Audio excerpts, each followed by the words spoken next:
Love you பூமி. அபர்ணா, உனக்கு என்ன பைத்தியம் பிடிச்சிருக்கா? அப்படியே அடிச்சு கொன்றும் பாத்துக்க. எங்க சந்தோஷத்தை கெடுத்து எங்க வாழ்க்கையை நாசம் பண்ண வந்திருக்க, அப்படித்தானே? உன் மனசை மாத்திக்கிறது தான் உனக்கு நல்லது. புரிஞ்சுதா? நல்லா புரிஞ்சுது. நான் என் முடிவை காலையில சொல்றேன். சரி, நல்ல முடிவா எடுத்தா எங்களுக்கும் நல்லது, உனக்கும் நல்லது.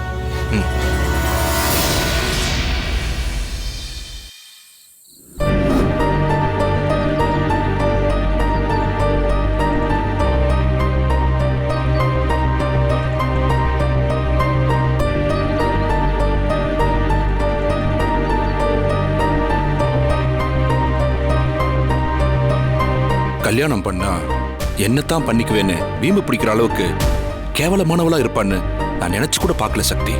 நீங்க இந்த விஷயத்தை பத்தி ருத்ராமா கிட்ட சொன்னீங்களா ஐயா? இல்ல, சொல்லலம்மா. ஏன் உங்ககிட்ட சொல்லாம மறைச்சீங்க? ருத்ரா அந்த அளவுக்கு அபர்ணா மேல நம்பிக்கை வச்சிருந்தா சக்தி. ஓ ஃப்ரெண்ட் இப்படிலாம் என்கிட்ட சொன்னான்னு சொன்னா ருத்ராவால நிச்சயமா அதை தாங்கிக்க முடியாது சக்தி. அப்பாவை பறி கொடுத்து சொத்தை இழந்து நடுத்தெருவுல நின்னவளுக்கு வீட்டுல அடைக்கலம் கொடுத்ததோட அவளுடைய சொத்தையும் மீட்டு கொடுத்தா. இப்ப தன்னோட வாழ்க்கைய பங்கு போட வந்துட்டாலே இந்த பாவின்னு ருத்ரா மனசுடைஞ்சு போயிடுவான்னு நான் அமைதியா இருந்துட்டேன். இல்லங்க ஐயா, நீங்க கண்டிப்பா இந்த விஷயத்த ருத்ராமா கிட்ட சொல்லியிருக்கணும். அப்படி சொல்லாம இருந்தது எவ்வளவு பெரிய தப்புன்னு நானும் பின்னால உணர்ந்த சக்தி. நீங்க அப்படி சொன்னதுக்கு அப்புறம் அந்த பொம்பளை வீட்டை விட்டு போயிட்டாங்களா ஐயா? இல்ல, அடுத்த நாள் காலையில ருத்ரா கிட்ட பக்குவமா எடுத்து சொல்லி அவளை வீட்டை விட்டு அனுப்பிடலான்னு நினைச்சேன். ஆனா அவ வேற மாதிரி முடிவெடுத்து என் வாழ்க்கையே நொறுக்கி தள்ளிட்டு போயிட்டான். அந்த பொம்பளை என்னதாங்க ஐயா பண்ணாங்க? மறுநாள் காலையில குட் மார்னிங், இந்தாங்க காஃபி. என்னங்க, எதை பத்தியோ ரொம்ப தீவிரமா யோசிச்சுட்டு இருக்கிற மாதிரி தெரியுது. இல்ல, ஒண்ணு இல்ல, நம்ம பிசினஸ் பத்தி தான் யோசிச்சுட்டு இருந்தேன். சரிங்க, நான் போய் அபர்ணாவுக்கு காஃபி கொடுத்துட்டு வரேன். அபர்ணா, அபர்ணா,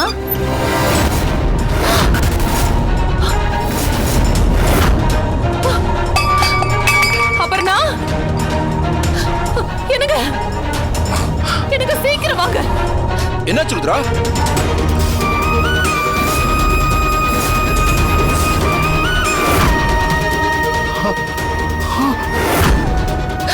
அபர்ணா,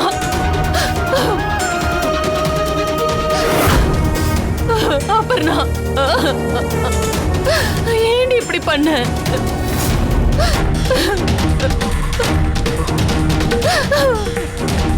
நல்ல முடிவா எடுக்கிறேன்னு சொல்லிட்டு கடைசியில இப்படி பண்ணிட்டாங்களே. இது தெரிஞ்சிருந்தா நான் உன்கிட்ட அப்படி பேசியிருக்கவே மாட்டேன்.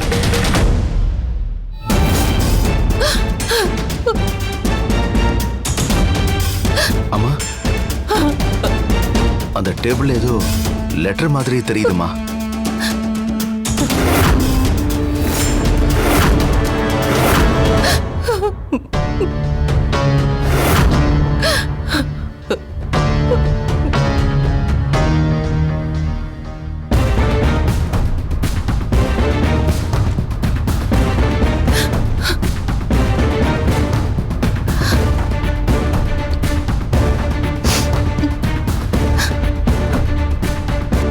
அன்புள்ள பூமிநாதனுக்கு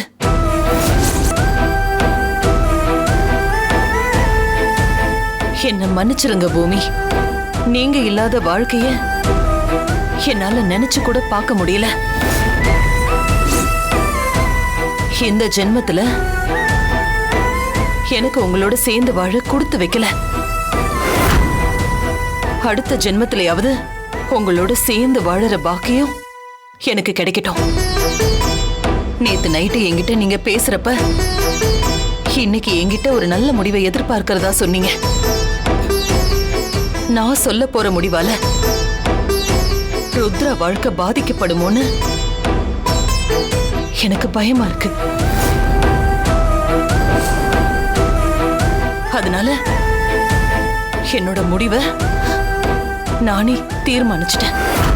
என்னோட மரணம் தான் நீங்க கேட்ட நல்ல முடிவு. கொஞ்ச நாள் என் கூட பழகுனாலும் என்ன சந்தோஷமா பாத்துக்கிட்டீங்க.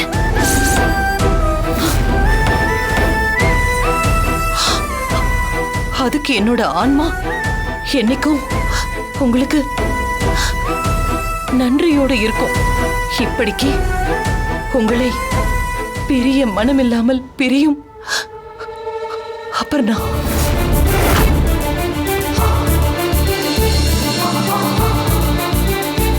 ருத்ரா, இல்ல இல்ல இல்ல எதுவுமே இல்ல.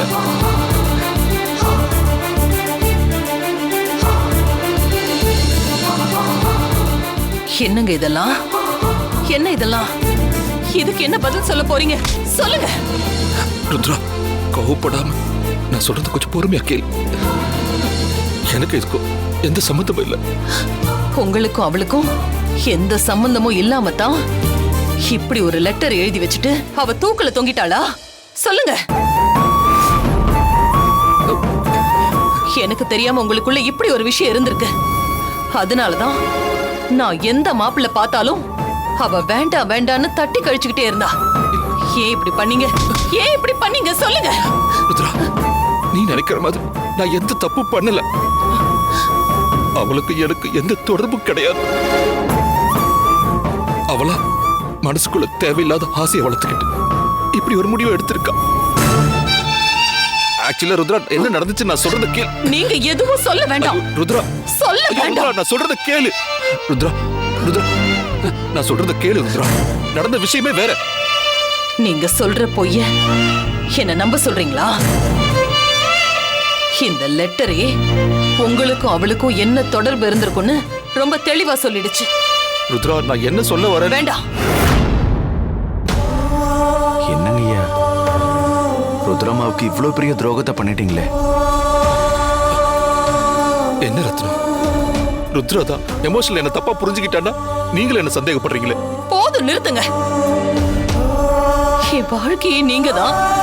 நீங்க இல்லாம நான் இல்லைன்னு நினைச்சேன். என் நம்பிக்கை மொத்தத்தையும் உடைச்சு நாசம் பண்ணிட்டீங்களே. இல்ல ருத்ரா. ருத்ரா, ருத்ரா.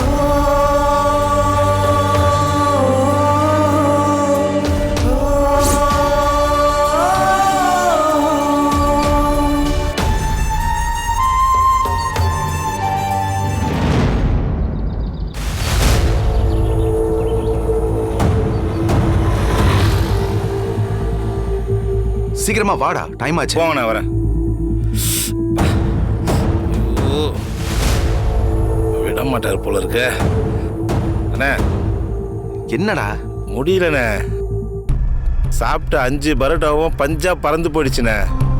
தம்மா தூண்டு பென்ட்ரைவுக்காக இம்மா தூரம் அலையணுமா?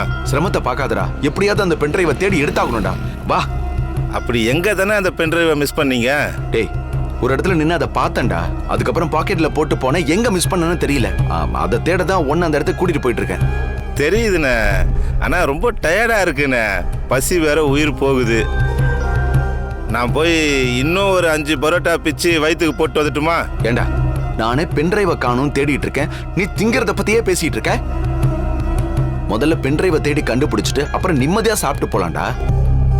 ஒரு பென்ட்ரைவை எதுக்குண்ணே இவ்வளோ வேலை மெனக்கட்டு தேடணும்? அதுன்னா தங்கத்தில் செஞ்சிருக்கா இல்லை வைரத்தில் செஞ்சிருக்கா?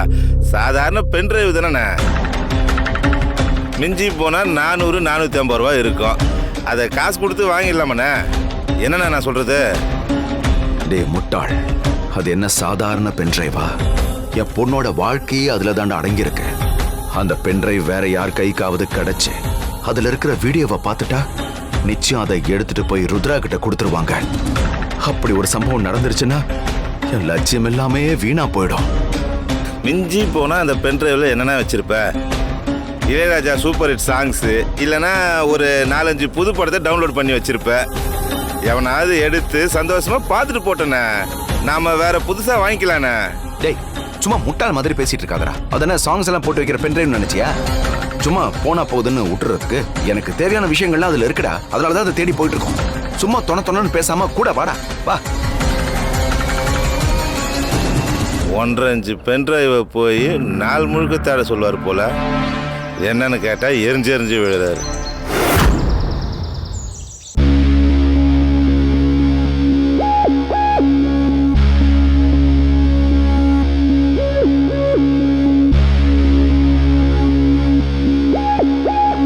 என்ன நீ எதுக்கு இவ்ளோ டென்ஷனாவே இருக்க? மம்மி என்ன சொன்னாங்கன்னு நீங்களும் கேட்டுட்டு தானே இருந்தீங்க. நீங்களே சொல்லுங்க அத்தை. எம்டி போஸ்ட் கொடுத்தா அதை நான் சரியா பாத்துக்க மாட்டேனா? எம்டி போஸ்ட் என்ன? ருத்ரா குரூப் ஆஃப் கம்பெனியோட சிஇஓவாவே உன்னை நியமனம் பண்ணாலும் அதையும் நீ கில்லி மாதிரி தான் பாத்துக்குவ.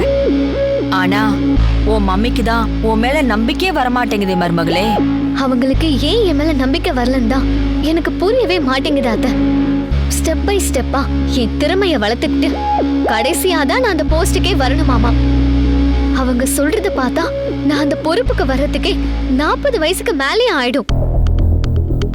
அது வரைக்கும் என்ன அடிமட்டத்திலே வேலை செய்ய சொல்றாங்க. இதெல்லாம் எனக்கு ரொம்ப அவமானமா இருக்கு அத்தை.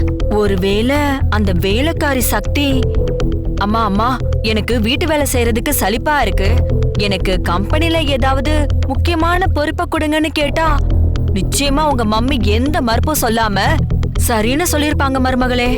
ஆமா அத்தை, கண்டிப்பா கொடுத்திருப்பாங்க. என்ன விடவும் அவ மேலதான் அவங்களுக்கு பாசம் ஜாஸ்தி. என் மம்மி என்னமோ என்ன ரொம்ப உதாசீனம் படுத்துறாங்க. எனக்கு அப்படியே ரொம்ப வெறுப்பா இருக்காத்த. பொறுப்பை கொடுக்காமலே அதுக்கு எனக்கு திறமை பத்தாதுன்னு அவங்களே முடிவு பண்ணிட்டாங்க. எனக்கு எவ்வளவு அவமானமா இருக்கு தெரியுமா? கொஞ்சம் பொறுமையா இரு மருமகளே. படைச்சவனுக்கு இல்லாத பாலும் பழமுமா? இந்த சொத்து மொத்தத்துக்கும் நீதான் ஒரே வாரிசு. நீ என்ன விரும்புறியோ அது உனக்கு கிடைச்சாகணும். நீ எதுக்குமே கவலைப்படாத. உனக்காக நான் இருக்கேன். இது சம்பந்தமா உன் மம்மி கிட்ட திரும்ப திரும்ப பேசுவோம். அவங்க டக்குன்னு மனசிறங்கி நீ ஆசைப்படுற அந்த எம்டி பொறுப்பை நிச்சயமா கொடுத்துருவாங்க. எனக்கெல்லாம் மம்மி கொடுக்க மாட்டாங்க அத்தை, எனக்கு நல்லாவே தெரியும். இப்படியெல்லாம் எதிர்மறையா சிந்திக்காத அனி.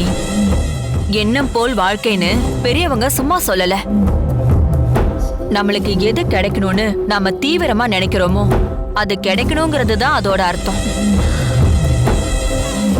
அது உனக்கு கிடைக்கும்னு நேர்மறையா சிந்தி, அது உனக்கு நிச்சயமா கிடைக்கும். நம்பிக்கையா இரு. இங்க பாரு, எல்லாமே நீ நினைச்ச மாதிரியே நடக்கும். ரிலாக்ஸா இரு.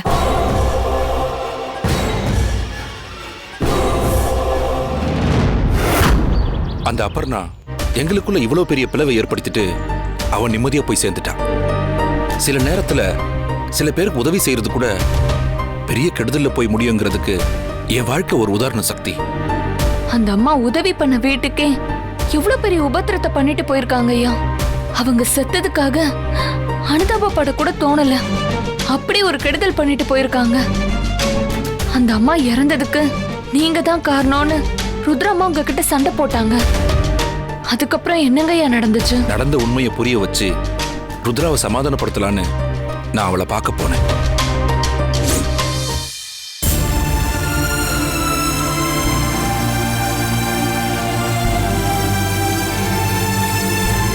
ருத்ரா, அபர்ணா லெட்டர்ல எழுதி வச்சது எதுவுமே உண்மை கிடையாது. ஒன்னை தவிர இன்னொருத்தைய நான் மனசளவில் கூட நினைச்சு பார்த்ததில்லை. தயவு செஞ்சு நான் சொல்றதை நம்பு. நிறுத்துங்க. இதுக்கு மேல நீங்க எதுவும் பேச தேவையில்ல. என்கிட்ட உங்களால உங்களை நியாயப்படுத்திக்க முடியாது. எனக்கு ரொம்ப யோக்கியமான ஹஸ்பண்ட் கிடைச்சிருக்காருன்னு பெருமைப்பட்டுட்டு இருந்தேன். ஆனா நீங்க மகா அயோக்கியனா இருந்திருக்கீங்க.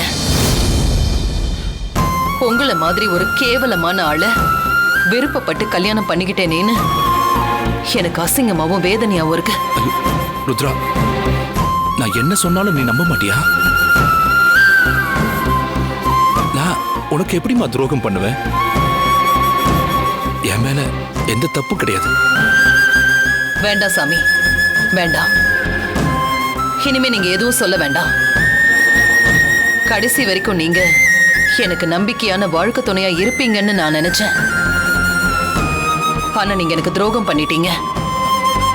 என்னோட பெஸ்ட் ஃப்ரெண்டு அபர்ணாவுக்கும் நீங்க துரோகம் பண்ணிட்டீங்க. அவ நிம்மதியா போய் சேர்ந்துட்டா.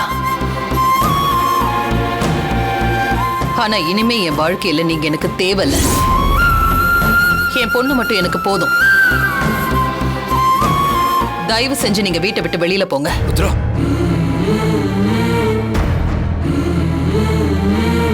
ருத்ரா, என்ன நடந்ததுன்னு முழுசா தெரிஞ்சுக்காம அவசரப்பட்டு முடிவெடுக்காத. வேண்டாம் ருத்ரா, இந்த முடிவு நம்ம 2 பேருடைய நிம்மதியை கெடுத்துரும். நீங்க தான் என்னோட மொத்த நிம்மதியும் கொன்னு புதைச்சிட்டீங்களே. இதுக்கு மேல புதுசா என்ன நிம்மதி கெட போகுது? நீங்க எனக்கு வேண்டவே வேண்டாம். ருத்ரா, ரத்னம், ருத்ரா எந்த மாதிரி முடிவு எடுத்திருக்கா பாத்தியா? ஓ முதலாளி அம்மாவுக்கு கொஞ்சம் எடுத்து சொல்லி புரிய வை. சார், ருத்ராமாவுக்கு அறிவுரை சொல்ற அளவுக்கு எனக்கு தகுதியும் கிடையாது, அறிவும் கிடையாது. இப்போ நீங்க வீட்டை விட்டு வெளியில போறீங்களா, இல்லன்னா நானும் என் பொண்ணும் இந்த வீட்டை விட்டு வெளியில போறோம். ருத்ரா,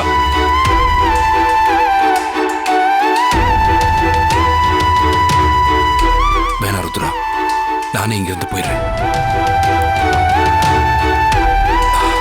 நீயும் நம்ம பொண்ணு இங்கே இருங்க.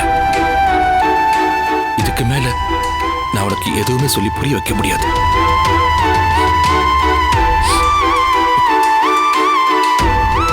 ஒரு நிமிஷம்.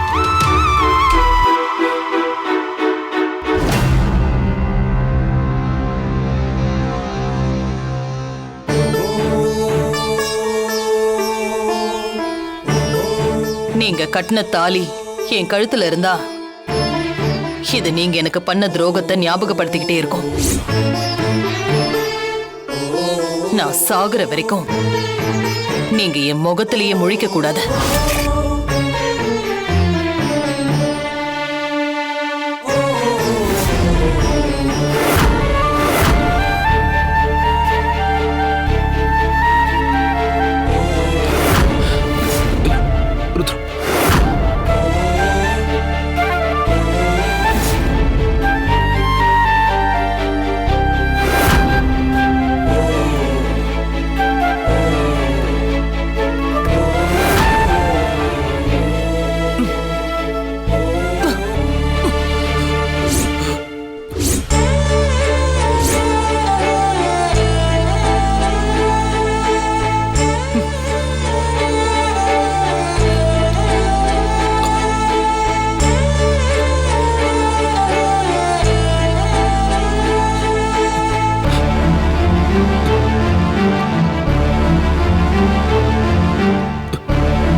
சிவா, இந்த மாசம் நாம யார் யாரை மீட் பண்ண போறோங்கிற டீடைல் சொல்றேன். டேப்ல நோட் பண்ணிக்கோ. சரிங்க அத்தை. சொல்லுங்க.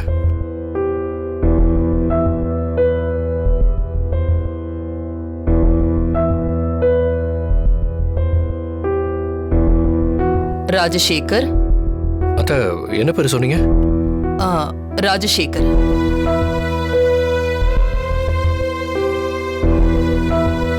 சிவா. சொல்லுங்க அத்தை. என்ன சிவா, என்னாச்சு?